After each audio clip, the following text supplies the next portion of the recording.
저는 서울에 거주 중인 30대 초반 여성입니다. 직장은 서울에 있고 남편은 경기도 외곽으로 출퇴근 중입니다. 남편은 시아버지가 운영하는 회사에서 시아버지를 도와 함께 사업을 운영하고 있고 저는 대기업을 다니고 있습니다. 시아버지와 남편은 제가 회사를 그만두고 시아버지의 회사에 근무하길 원했지만 아무래도 이래저래 불편한 게 많지 않을까 싶어 현재 다니는 회사를 계속 다니고 있습니다.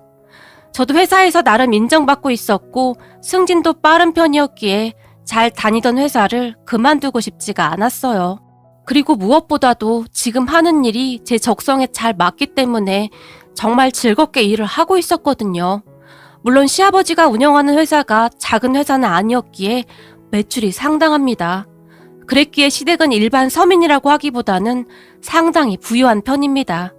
그에 비해 우리 친정은 친정 부모님이 과일과 채소를 판매하는 작은 가게를 하고 있는데 많이 풍족하진 않습니다. 그렇다고 해서 막 못 살거나 그렇지는 않고 그냥 평범하게 살고 있다고 보시면 될 것 같습니다.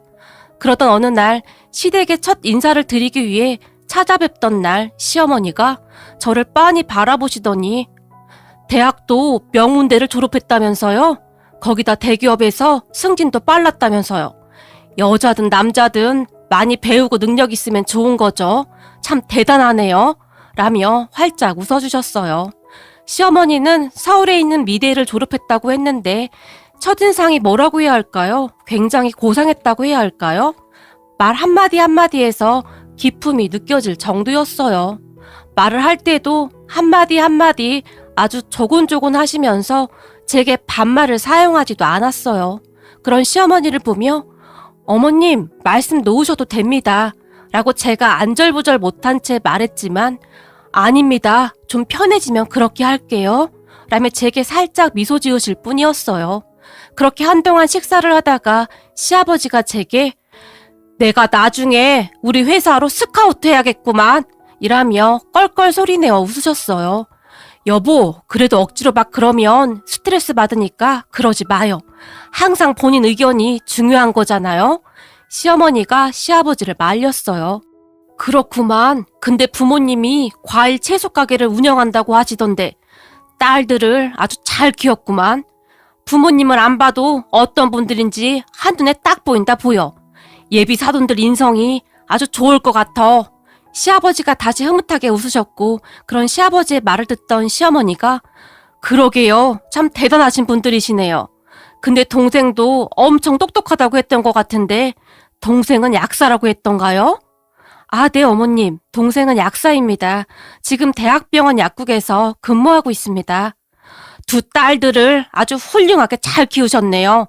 항상 부모님께 감사하는 마음으로 살아야겠네요. 두 딸들 뒷바라지하느라 얼마나 힘들었겠어요? 네, 부모님께 항상 감사한 마음뿐입니다. 라며 제가 시어머니를 보며 활짝 웃었어요. 시부모님과의 첫 만남은 그리 나쁘지 않았고 시부모님도 저를 참 좋아한다며 남편은 그저 신나했어요. 거기다 시아버지가 저를 그렇게 마음에 들어 하셨다는데 틈만 나면 저를 데리고 오라고 할 정도로 정말 많이 예뻐하셨어요. 그리고 남편에게는 여동생이 한 명 있었는데 그 여동생도 저를 잘 따랐고 저도 시누이를 정말 친동생처럼 그렇게 대했어요.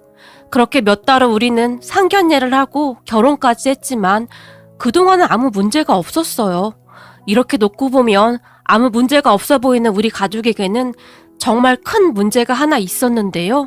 사실 시어머니가 여느 분들과 많이 다르다는 것은 잘 알고 있었는데 조금 전에도 말씀드렸듯이 시어머니는 정말 교양 있고 현명한 분이셨거든요. 아파트 경비 아저씨조차도 801호 사모님 같은 분이 시어머님이라 얼마나 좋아요 그래? 우리 경비원들한테도 얼마나 잘하는지 몰라요. 라며 칭찬을 하기도 했고 아파트 근처 작은 마트에서조차도 이런 시어머님이 어딨어 그래? 새댁은 정말 좋겠어요. 라며 다들 칭찬이 자자했고 시아버님의 누님들인 고모님들조차도 시어머니라면 그렇게 좋아할 수가 없었어요. 하지만 그런 시어머니는 이중 인격자였는데요. 시어머니는 저와 단둘이 있을 때만 모든 것이 바뀌곤 했습니다. 그런 시어머님의 모습에 처음에는 제가 혼란스러울 정도였는데 연기를 상당히 잘하신다고 해야 할까요? 어느 날은 시아버지와 남편이 지방으로 출장을 갔는데 시어머니가 제게 전화를 했어요. 오늘 집에 일찍 들어오니? 네, 어머님. 오늘 퇴근하고 바로 집에 갈 예정입니다. 오늘 네 시누이도 늦게 들어온다고 해서 나 혼자 밥 먹기 싫어서 그러는데 혹시 우리 집에 와서 같이 밥 먹을 수 있겠니? 시어머니가 부탁하는 어조로 제게 전화를 했어요. 우리 집과 시댁과는 차로 20분 거리였기에 퇴근하면서 바로 시댁에 들렀는데 시댁에 들어서던 순간 저는 깜짝 놀라 입이 다물어지지 않았습니다. 주방 그 넓은 식탁에 음식 재료가 가득했는데 뭐 하는 거니? 빨리 손 씻고 와서 음식하지 않고. 제가 집 안으로 들어서자마자 시어머니가 재촉했고 그런 시어머니를 제가 놀란 눈으로 바라봤는데요. 그도 그랬던 것이 시어머니의 그러한 행동은 지금껏 봐왔던 모습과는 전혀 다른 모습이었거든요. 너무나 놀란 제가 얼떨결에 손을 씻고 음식 손질을 하기 시작했는데 너 해물찜 해본 적 있니? 아까 내 친구랑 통화하다 보니 얼마 전에 며느리랑 집에서 해물찜을 만들어 먹었다지 않니? 그래서 나도 준비해봤다. 기분 나쁘지 않지? 아, 네, 어머님, 당연하죠. 근데 제가 해물찜을 만들어 본 적이 없는데 어쩌죠? 라며 울상을 지었어요. 자, 그럼 내가 하라는 대로 하면 되니까 해보렴. 우선 콩나물은 시어머니가 제게 이것저것 지시를 내리기 시작했어요. 그리고 저는 그런 시어머니의 말에 콩나물과 해물들을 손질하기 시작했어요. 하지만 저는 그러한 요리를 많이 해본 적이 없었기에 서툴 수밖에 없었는데요. 예, 그건 그렇게 하는 게 아니잖니? 라며 옆에서 시어머니가 잔소리를 했는데 제가 보기에 시어머니는 무슨 작정이라도 한 듯이 제게 잔소리를 하기 시작했어요. 그런데 그 잔소리마저도 참 고상하게 그지없었는데요. 예, 그건 그렇게 하는 게 아니고 이렇게 해야 하는 거지. 넌 머리가 엄청 좋아서 잘할 줄 알았는데 라는 말을 하기도 했어요. 이건 뭐 칭찬인지 욕인지 알 수 없을 정도로 교묘하게 사람을 들었다 놨다 했는데 확실한 건 기분이 상당히 좋지 않다는 거였어요. 그렇게 한동안 요리를 하면서 제가 뭘 했는지 기억이 나지 않을 정도였는데요. 고맙구나. 잘 먹으마. 요리가 다 끝난 다음 시어머니가 조용히 말했어요. 네, 어머님. 제가 많이 서툴러서 죄송해요. 라며 제가 죄송한 듯 시어머니를 바라봤는데요. 그렇게 서툴게 한 것 치고는 그냥 저냥 먹을만 하구나. 시어머니가 칭찬 아닌 칭찬을 했어요. 그리고 그날 저는 집에 돌아와 녹초가 되어 쓰러져서 잠을 잤어요. 평소와는 너무나 다른 시어머니로 인해 긴장을 많이 했던 탓인지 집에 들어서자마자 긴장이 풀렸거든요. 그런데 며칠 뒤에 시아버지와 남편이 출장해서 돌아왔고 시누이에게서 연락이 왔어요. 언니, 오늘 엄마가 집에서 식사 같이 하자고 하는데 혹시 시간 괜찮아요? 엄마가 해물찜 만들어 놓는다고 하는데요. 라며 시누이가 물었어요. 네? 해물찜이요? 아, 알겠어요. 저 퇴근하자마자 바로 갈게요. 근데 저 퇴근해서 바로 가도 차 막혀서 그렇게 일찍은 못 갈 것 같은데 어떡하죠? 제가 긴장한 채 시누이에게 물었어요. 당연하죠. 언니는 천천히 와도 돼요. 엄마랑 제가 다 만들어 놓을 거니까 와서 그냥 밥만 먹으란 말이에요. 나중에 언니 집에 가면 언니가 맛있는 거 해주면 되는 거죠. 시누이가 해맑게 웃으며 말했는데 그런 시누이의 말에 그저 어안이 벙벙할 뿐이었어요. 사실 저는 시누이의 말을 들으며 시어머니와 시누이가 둘이 짜고 무슨 꿍꿍이가 있는 건 아닐까 하는 생각마저 들었거든요. 하지만 시댁에 들어선 순간 다시 한번 놀랄 수밖에 없었는데요. 식탁에 맛있는 음식들이 가득했고 저를 보자마자 시어머니가 우리 며느님 오셨어요. 얼른 손 씻고 와라. 네가 해물찜 좋아한다고 해서 내가 해물찜 준비했다. 라며 활짝 웃었어요. 그런 시어머니의 말에 손을 씻고 제가 쭈뼛쭈뼛 식탁에 앉았는데요. 우리 며느리가 꽃게를 아주 잘 먹더구나. 많이 먹으렴. 시어머니가 제 밥그릇 위에 꽃게를 올려놔주며 다시 활짝 웃었어요. 우와, 옛말에 며느리 사랑은 시아버지라고 하던데 우리 집은 시어머니랑 며느리 사이가 너무 좋은 거 아니야? 시누이가 기쁜 목소리로 말했어요. 시어머니랑 며느리랑 나쁘게 지낼 게 뭐가 있어. 서로 조금씩만 양보하면 되는 거지. 안 그렇니? 시어머니가 제게 물었고, 네? 아, 맞습니다. 어머님이 항상 잘해주셔서 저도 항상 감사하게 생각하고 있습니다. 라며 제가 어색한 미소를 지었는데요. 사실 시어머니 행동이 잘 이해가 되지 않았거든요. 그 뒤에도 시어머니는 시댁 가족들이 없을 때만 어김없이 저를 불렀는데 어느 날은 친구들까지 잔뜩 불러놓고는 우리 며느리가 나한테 그렇게 잘하지 뭐야? 내가 무슨 복이 있어서 이런 며느리가 들어왔는지 모르겠어. 라며 시어머니 친구들에게 제 칭찬을 하기 바빴어요. 그리고는 제게 쉼없이 일을 시켰는데 그날도 역시 시아버지와 남편은 출장 중이었고 시누이도 친구들과 여행을 갔었거든요. 그날은 토요일이었고 저는 거의 하루 종일 시어머니와 시어머니 친구들의 시중을 들다 오후 늦게 설거지까지 다 하고 집으로 돌아왔는데 왠지 모르게 서러운 생각이 들면서 눈물이 끝도 없이 쏟아졌어요. 근데 이게 말이죠. 제 친구들에게 듣기로는 친구들 시어머니들은 앞뒤가 다르지 않게 한결같이 시집살이를 시킨다고 하는데 우리 시어머니는 전혀 다른 분이셨기에 어디에다 말할 수도 없었는데요. 어느 날은 엄마에게 전화를 해서는 엄마, 우리 시어머니 말이야. 좀 이상한 것 같아. 라며 제가 말을 꺼내기라도 하면 네가 아주 배가 불렀구나. 요즘 네 시어머니 같은 분이 어딨다고 그러니? 사람 고상하지 예의 바르지. 얼마 전에 우리 집에 한우 세트도 보내지 않았겠니? 백화점 갔다가 너무 좋아서 생각나서 보냈다고 말이야. 세상 천지에 그런 시어머니가 어딨어. 그러니까 잔말 말고 시부모님한테 잘해. 라며 저를 나무랄 뿐이었어요. 그쯤에서 저는 정말 정신이 아득하기까지 했는데요. 마치 제 머리가 어떻게 된 게 아닌가 싶을 정도였거든요. 엄마 말대로 제가 정말 못돼서 그렇다는 생각까지 하게 될 정도였는데 언젠가 어떤 분 사연을 들으며 도대체 왜 그렇게 당하고만 있을까 했었는데요. 제가 그러고 있더라고요. 그러니까 한마디로 시어머니의 우아하고 고상한 거짓말에 제 정신이 왔다 갔다 했다고 보시면 될 것 같네요. 그렇게 하루하루 정신없이 보내고 있던 어느 날 시누이가 우리 집에 찾아왔어요. 언니, 어제 우리 집에 왔다 갔다면서요? 네, 어머님이 부르셔서 잠시 다녀왔어요. 근데 아가씨가 어떻게 알았어요? 제가 물었는데요. 이게 욕실에 있더라고요. 이거 언니 거잖아요. 제가 언니 생일 때 선물로 드렸던 거라 바로 알아봤어요. 시누이가 제게 손목시계를 건넸어요. 아, 어제 바빠서 제가 두고 온 모양이네요. 이 시계 내가 엄청 아끼는 건데 진짜 정신이 없었나 보네요. 저도 모르게 그 말이 제 입에서 튀어나와 버렸어요. 바빠요? 뭐가 바빠요?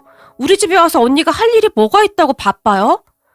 아니, 그게 그냥 어머님이랑 이것저것 하느라 그냥 별일 아니었어요. 제가 말을 돌려버렸고 아빠랑 오빠도 없는데 언니 혼자 우리 집에 와서 할 일이 뭐가 있어요? 아, 그냥 어머님 심심하다고 하셔서 아버님이랑 아가씨 없을 때 가끔 가서 같이 식사하고 그랬어요. 별거 아니에요. 라고 제가 말했어요. 아, 그렇구나. 다음에는 저 있을 때 와요. 그래야 언니랑 수다도 좀 떨고 하죠. 시누이가 해맑게 웃었어요. 알겠어요. 근데 아가씨도 바쁘고 저도 바쁘고 하니까 그렇죠 뭐. 라며 제가 시누이를 보며 활짝 웃었는데요. 제가 보기에 시댁 가족들은 시어머니 행동을 전혀 모르는 듯해 보였어요. 그리고 그 뒤에도 시어머니는 저를 몰래 수시로 불렀는데요. 어느 날은 커튼 세탁한 지 오래돼서 그러니까 커튼 좀 세탁해 주겠니? 커튼이 꽤 비싼 거라 손빨래를 해야 하거든. 이라며 제게 커튼 세탁을 시키기도 했고 또 어느 날은 찬장 안에 있던 그릇들을 다 꺼내서 다시 닦게 하기도 했어요. 그리고는 시아버지와 남편이 있는 자리에서는 내가 이거 너 주려고 샀다. 너 요즘 보니 살이 너무 많이 빠진 것 같구나. 라며 홍삼 세트를 주기도 했는데 그때쯤에는 진짜 미쳐버리겠더라고요. 그런 시어머니의 모습을 보며 남편은 그저 와, 세상에 며느리를 이렇게 생각해주는 시어머니가 어딨어? 우리 엄마 진짜 대박이다. 엄마 진짜 고마워요. 라며 신이 나 있었어요. 그랬기에 제가 남편에게 더욱더 아무 말도 하지 못했는데요. 말해봤자 가족들이 저를 이상한 사람 취급할 게 뻔했으니까요. 그러던 어느 날 집안이 발칵 뒤집어지는 일이 일어났는데요. 시아버지가 제게 오늘 저녁에 퇴근하고 집으로 바로 오거라 라며 전화를 했어요. 제가 뭐라고 물을 틈도 없이 전화를 끊어버리셨는데 뭔가 분위기가 심상치 않아 보였어요. 그런 시아버지의 목소리를 들으며 제가 무슨 잘못을 했나? 걱정도 되고 해서 시누이에게 전화를 해봤는데요. 언니, 그냥 이따 와서 들으시는 게 나을 것 같아요. 라는 말만 할 뿐 다들 말을 아끼는 듯 했어요. 그리고 그 순간 혹시나 시어머니가 저에 대해 안 좋게 말을 한 것은 아닌가 하는 생각마저 들었는데 워낙 앞뒤가 다른 분이었으니까요. 잠시 뒤 시댁에 도착을 해서 문을 열고 들어갔는데 가족들이 다 모여 있었고 저를 본 시아버지가 새아가는 여기 와서 앉거라 라고 말했는데 화가 많이 난 목소리였어요. 그런 시아버지의 말에 마치 제가 죄인 마냥 고개를 푹 숙인 채 소파에 앉았는데요. 네가 뭘 잘못한 게 있다고 고개를 숙이고 있어? 네? 그게 무슨 말씀이신지. 너 그동안 아무 말도 안 하고 왜 참기만 한 거니? 아버님, 그게 무슨 말씀이세요? 제가 놀라서 물었는데요. 아버님 옆에 앉아있던 시어머니가 내가 다 잘못했어요. 내가 생각이 짧았어요. 라며 고개를 푹 숙이고 있었어요. 당신은 조용히 하고 있어. 알고 봤더니 당신 참 무서운 사람이었구만. 이런 당신하고 한평생을 살았다는 게 소름이 끼칠 정도야. 시아버지가 집안이 떠내려가라 소리를 질렀어요. 그렇게 잠시 후 이유를 알게 되었는데 알고 보니 모든 것을 시누이가 계획했다고 합니다.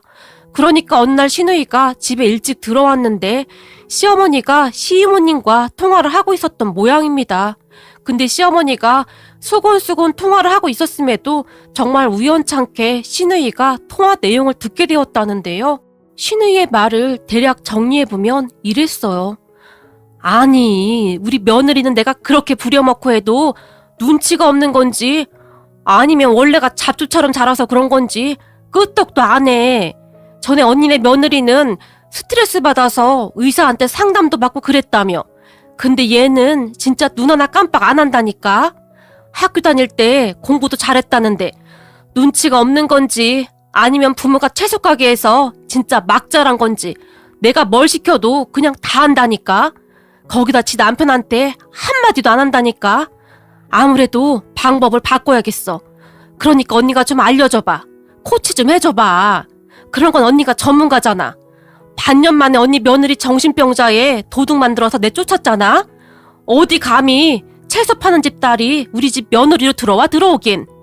동생처럼 약소나 되면 내가 이렇게까지는 안 하는데 이건 뭐 우리 아들이 아까워도 너무 아깝잖아. 거기다 우리 재산이 얼마인데 나중에 친정 부모 채소 가게 망하기라도 하면 우리 아들이 다 먹여 살려야 할 거 아니야. 라는 말을 했다고 합니다. 그 말에 시누이가 놀란 것은 말할 것도 없었다는데요. 이 세상에 엄마처럼 착한 사람이 없다고 생각하고 살던 시누이에게는 엄청난 충격이었답니다. 그도 그럴 수밖에 없었던 것이 시어머니는 누가 보더라도 정말 고상하고 예의 바른 사람이었으니까요. 시누이가 기억하는 시어머니의 모습은 거실에 앉아서 우아하게 그림을 그리던 그런 사람이었으니까요. 그런데 그날 시어머니의 실체가 낱낱이 밝혀졌고 시어머니의 통화 내용을 듣던 시누이의 몸이 덜덜 떨릴 정도였다는데요. 방에 들어가서 많은 생각을 했다고 하네요. 어떻게 해야 하나? 그냥 눈 딱 감고 모른 척 할까? 뭐 그런 생각마저도 들었다니까요. 그런 시누이의 마음이 이해도 되었던 것이 누가 뭐라 해도 시어머니는 시누이에게는 그렇게 잘하던 세상에 하나뿐인 엄마였으니까 당연했으리라 생각합니다. 그렇게 며칠을 홀로 끙끙 앓다시피 한 시누이가 어느 날 시이모님의 이혼한 아들을 찾아갔던 모양입니다. 오빠, 잘 지냈어? 새언니랑은 연락 안 되는 거지? 시누이가 물었다는데요. 모르겠어. 그냥 소문만 들었는데 상담 치료받고 많이 좋아졌다고 하더라고. 내 기억에 새언니 진짜 좋은 사람 같았는데 오빠는 이상한 생각 안 해봤어? 근데 그렇잖아. 계속 이상한 소리를 하긴 했잖아. 왜 그랬는지 모르겠는데 나도 그때 이미 정이 떨어질 대로 떨어져서 생각하기도 싫다. 근데 갑자기 찾아와서 그건 왜 물어봐? 시이모님의 아들이 이상한 눈으로 신우이를 바라봤답니다. 아니야. 그냥 지나가던 길에 생각나서 물어봤어. 라며 신우이가 말을 돌려버렸고 집에 돌아온 신우이가 큰 죄책감을 느낀 모양이었어요. 그날 신우이가 어렵게 입을 열었는데요. 사실 나도 그냥 모른 척 할까도 생각했었는데 내 양심이 도저히 허락하질 않았어. 엄마 이러면 안 되는 거잖아. 그동안 엄마가 우리한테 뭐라고 했어? 인성이 가장 중요한 거라며. 근데 그랬던 엄마가 어떻게 이럴 수가 있어? 그 순간 신우이가 울먹이기까지 하며 말했어요. 그런 신우이의 말에 시어머니가 어쩔 줄을 몰라 하고 있었는데 그 순간 시아버지가 신우이의 노트북으로 녹화된 뭔가를 재생시켰고 거기에는 그동안 시어머니가 제기한 행동들이 고스란히 찍혀 있었어요. 그 영상을 본 시어머니의 안색이 창백하다 못해 새파랗게 변했어요. 아니 이걸 언제? 라며 시어머니가 시아버지를 바라봤는데 그때는 이미 모든 것을 자포자기한 모습이었어요. 내가 녹화해둔 거야. 그동안 엄마가 새언니한테 하는 거 다 녹화했어. 우리 새언니 정말 착한 사람인데 사촌 새언니처럼 그렇게 정신병자로 몰아가는 걸 두고 볼 순 없잖아. 엄마, 이건 엄마가 100번 1000번 잘못한 거야. 새언니네 부모님이 채소 장사하는 게 뭐가 어떻다고 이런 짓을 해. 우리 집이 잘 살긴 하지만 우리가 무슨 재벌도 아닌데 다른 사람도 아니고 엄마가 어떻게 이럴 수가 있어? 라며 말을 하던 신우이의 눈에서는 눈물이 뚝뚝 떨어졌어요. 미안하구나. 정말 미안해. 내가 잘못했다. 시어머니가 사과를 했지만 옆에 있던 시아버지가 우린 앞으로 당신 얼굴 볼 자신 없으니까 당신 스스로 짐 싸서 나가줘. 소름 끼쳐서 당신 얼굴을 보고 있을 수가 없어. 아니 성훈이 처가 그렇게 당할 동안 그렇게 입 딱 다물고는 사람을 어떻게 그렇게 만들어 놓을 수가 있어? 당신이 사람이야? 내가 그동안 괴물하고 같이 살았다는 생각만 드는구만. 시아버지도 정말 많이 놀랐던지 꽉 쥐고 있던 주먹이 부들부들 떨리기까지 했어요. 그렇게 알고 봤더니 뭔가 이상한 것을 느꼈던 신우이가 집안 구석 눈에 잘 띄지 않는 곳에 전에 쓰던 스마트폰을 이용해서 CCTV 대신 설치했던 모양인데 휴대폰 가게를 운영하던 신우이 친구가 요즘은 세상이 좋아져서 핸드폰에 어플만 깔면 CCTV로 얼마든지 이용할 수 있다고 알려줬다고 하네요. 그렇게 신우이는 가족들이 집에 없는 날만 확인을 했던 모양인데 전에 손목시계를 가져다 주러 우리 집에 왔던 날 제가 했던 말이 문득 기억이 나더랍니다. 시어머니가 가족들이 없는 날에만 저를 불렀으니까요. 그런 신우이의 말을 듣고 마음이 참 복잡했는데 그렇게 녹화하면서 신우이의 마음은 어땠을까 제 마음이 아프기까지 했어요. 그렇게 시어머니가 계속해서 빌어댔는데 여보 잘못했어. 지금 나보고 나가라고 하면 어딜 가서 살라는 거야. 시어머니가 울며 불며 매달렸지만 당신 언니도 곧 쫓겨날 테니 둘이 같이 살면 되겠네. 그렇지 않아도 내가 형님한테 다 말해놨거든. 그러니까 짐 싸서 당장 나가. 시아버지의 목소리는 벼락을 치듯 어마어마했어요. 시어머니가 시아버지의 바지가랑이를 붙들었지만 시아버지는 그런 시어머니를 밀쳐버린 뒤 방으로 들어가 버렸어요. 얘들아, 그게 아니야. 니들이 오해하고 있는 거야. 시어머니가 이번에는 남편과 신우이에게 매달렸지만 두 사람 역시 시어머니를 경멸하는 눈빛으로 바라볼 뿐 대꾸도 하지 않았어요. 그 뒤 저는 남편의 손에 이끌려 시댁을 빠져나왔는데요. 얼마 뒤 시어머니가 제게 전화를 해서는 내가 그러려고 했던 건 아니었다. 정말 미안하다. 네가 네 시아버지한테 말 좀 잘해주렴. 이럴 땐 여자가 처신을 잘해야 하는 거야. 라는 말을 했어요. 어머님, 저 정신병자 만들 생각에 아주 좋으셨겠어요? 근데 어떻게 하죠? 저는 제 처신이 잘못됐다는 생각이 안 드는데요. 그럼 저도 이만 전화 끊겠습니다.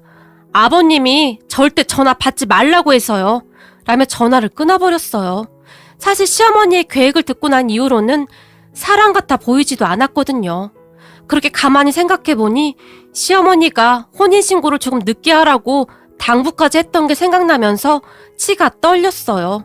그 뒤 시어머니와 시이모님은 각자 집에서 쫓겨났고 두 분이서 같이 산다고 하더라고요. 근데 문제는 각자 가진 돈도 얼마 없고 하니 허구한 날 남편과 신우이에게 전화를 하는가 본데 둘 다 전화를 피하는 듯 했어요. 저도 역시 전화를 받지 않고 있고요. 그리고 우리 부부는 그 뒤 시댁으로 들어갔어요. 집안 분위기도 그렇고 왠지 그리 해야 할 것 같았거든요.